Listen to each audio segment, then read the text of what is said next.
तो जैसे कि हमने 6th एपिसोड के आखिर में देखा था, जब यूसुके अपने मिशन का जिक्र करता है तो उसी के साथ ही एक नए नाम करासू का भी जिक्र करता है। तो आज हम बात करने वाले हैं 7th एपिसोड के बारे में। तो एपिसोड की स्टार्टिंग होती है उस रात के फ्लैशबैक से, जब गाकू यूसुके द्वारा चाकू से मारा गया था, लेकिन गाकू का पैर शिप की जंजीर में फंसने के कारण उसकी जान बच गई थी और फूमा निंजास की एक अयामी नाम की लड़की द्वारा उसे वहां से उठाकर एक जंगल के कैंप में 2 हफ्तों तक रखा गया था, जहां वो 2 हफ्तों तक कोमा में पड़ा था। जैसे ही गाकू को होश आता है तो अयामी उसे हमले वाली रात के दौरान हुआ हादसा बताती है। जैसे ही गाकू को उसकी कटी हुई लात का पता चलता है तो वो ऐसी हालत में मरने का सोचता है, लेकिन तभी वहाँ यूसुके आ जाता है और गाकू उसे देखने के बाद वहाँ से भागने की कोशिश करता है और खुद को मारने की कोशिश करता है।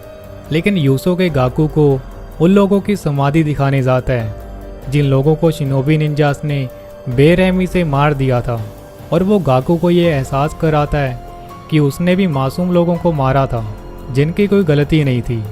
गाकू फिर अपनी गलती का एहसास करता है और खुद को फूमा निंजास के दल में दाखिल कर लेता है, जिससे हमें पता चलता है कि यूसुके उन लोगों को ख़त्म करना चाहता है जो शिनोबी निंजास का इस्तेमाल करके मासूम लोगों की हत्याएं करवा रहे हैं। फिर यूसुके ने गाकू को फूमा निंजास का करासू नया नाम दिया। गाकू ने अपना शिनोबी निंजास का पुरातन खंजर अयामी को तोहफे में दे दिया, जिसकी मदद से ही अयामी ने नेगी को निंजा एक्स बनकर बहकावे में रखा था, ताकि नेगी को लगे कि वो खंजर उसके भाई का है। अब कहानी शुरू होती है प्रेजेंट से। हारू से मिलने के लिए पुलिस ऑफिसर वसावे उसका इंतज़ार कर रहा होता है, लेकिन जैसे कि हमने देखा था कि गाकू उन दोनों की कॉल पर की हुई बात सुन लेता है और गाकू हारू से पहले वसावे के पास पहुंच जाता है और उसे बेरहमी से मार देता है। गाकू को ऐसा करते हुए नेगी देख लेती है, जिसे देखकर वो काफ़ी घबरा जाती है और वहां से घर चली जाती है। और वहीं हारू वसावे से मिलने के लिए देरी से पहुंचता है और उसे वहां कोई संकेत नहीं मिलता। आगे हम देखते हैं कि गाकू जब घर आता है तो नेगी उससे उस आदमी के बारे में पूछने लगती है। गाकू कहता है कि वो एक फूमा निंजास का आदमी था, पर उसने ये नहीं बताया कि उसने उसे क्यों मारा। नेगी गाकू से ये भी सवाल करती है, क्या वो भी अब फूमा के साथ मिल चुका है? क्या हम उस पर भरोसा कर सकते हैं? गाकू कहता है कि वक्त आने पर उसे सब समझ आ जाएगा। और वहीं रिको को उसकी दादी उसे निंजा बनने की ट्रेनिंग दे रही होती है, और कैरिन को अभी भी लगता है कि गाकू की वापसी और जापान की नई राष्ट्रपति का बनना कोई ना कोई संकेत देता है। तभी कैरिन को एक कॉल आता है, जिसमें एक आदमी कैरिन से घर की मेल बॉक्स चेक करने को कहता है, जिसमें 6 साल पहले हुए हमले की जानकारी दी गई है। जैसे ही कैरिन उस मेल बॉक्स को देखने जाती है तो उसको हामाशिमा द्वारा भेजे गए आदमी किडनैप कर लेते हैं।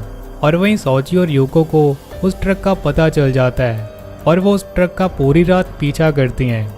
कई घंटों का पीछा करने के बाद वो ट्रक एक फैक्ट्री में रुकता है। साउची उस फैक्ट्री में एक ट्रक ड्राइवर बनकर घुस जाता है, जहाँ पे वो देखता है कि पीले फूलों से एक पवित्र चूरन बनाया जा रहा होता है, जिसका जिक्र हारू को मिली एक चिट्ठी में लिखा होता है।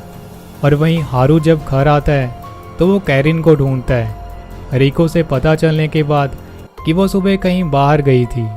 तभी हारू कैरिन को कॉल लगाता है, लेकिन आगे से कॉल को हामाशिमा उठाता है और हामाशिमा हारू से कहता है कि उसने निंजास के असूलों को तोड़ा है और वो उसका अंजाम उसे भुगतना होगा।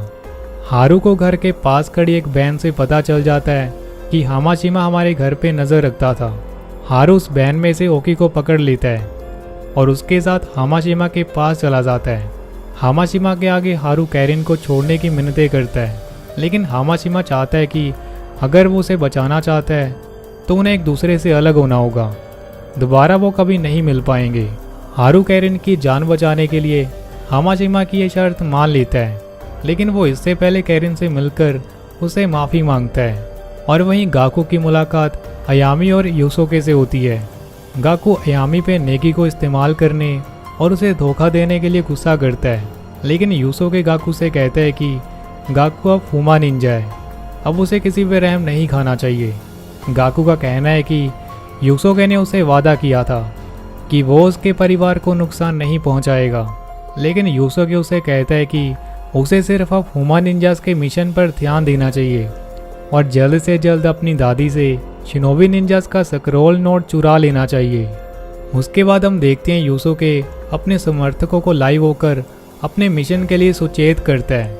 रात होने के बाद रिको और उसकी दादी खाना खा रही होती हैं, लेकिन तभी दादी को घर में किसी के घुसने की आवाज़ सुनाई देती है और ये हुमा निंजास की आदमी होती हैं जो स्क्रॉल नोट चुराने आई होती हैं। दादी फिर रिको से अपनी ताकत आजमाने का ऑर्डर देती है और उसे दुश्मनों का सामना करने के लिए तैयार करती है। इस बीच दादी नेगी और रिको स्क्रॉल नोट बचाने के लिए और उन दुश्मनों को ख़त्म करने में अपनी पूरी कोशिश करते हैं, लेकिन अयामी को देखकर नेगी घबरा जाती है और उसे लड़ने में हार मान लेती है। तभी वहाँ गाकू आ जाता है और अयामी को रोककर खुद दादी से वो स्क्रॉल नोट मांगता है। दादी ये देखकर काफ़ी उदास होती है। नेगी का भी ये देखकर गाकू से भरोसा उठ जाता है, लेकिन गाकू ये कहकर वहाँ से चला जाता है कि वक्त आने पर वो सब समझ आएंगे। उन सब के चले जाने के बाद हारू घर वापस आता है। नेगी से उसे पता चलता है कि गाकू अब हुमा निंजा बन चुका है और उसने बीच पर एक आदमी को मारा था, जिससे हारू को पता चल जाता है कि गाकू ने वसावे को मार दिया है। दादी हारू से कहती है कि वो लोग स्क्रॉल ले गए हैं और ये भी बताती है कि वो स्क्रॉल उसके दादा ने हुमा निंजा से चुराया था। अभी आगे देखना होगा वो स्क्रॉल हुमा निंजास के लिए इतना ज़रूरी क्यों होता है। आखिर में हम देखते हैं कि साउची और यूको को फैक्ट्री में गाकू और अयामी आते दिखाई देते हैं। गाकू अपने हाथ से स्क्रॉल यूसुके को दे देता है, जिसे देखकर यूको और साउची को एक झटका लगता है। उन्हें एहसास हो जाता है कि गाकू ने उन्हें धोखा दिया है और इसी के साथ हमारा 7वां एपिसोड यहीं ख़त्म हो जाता है।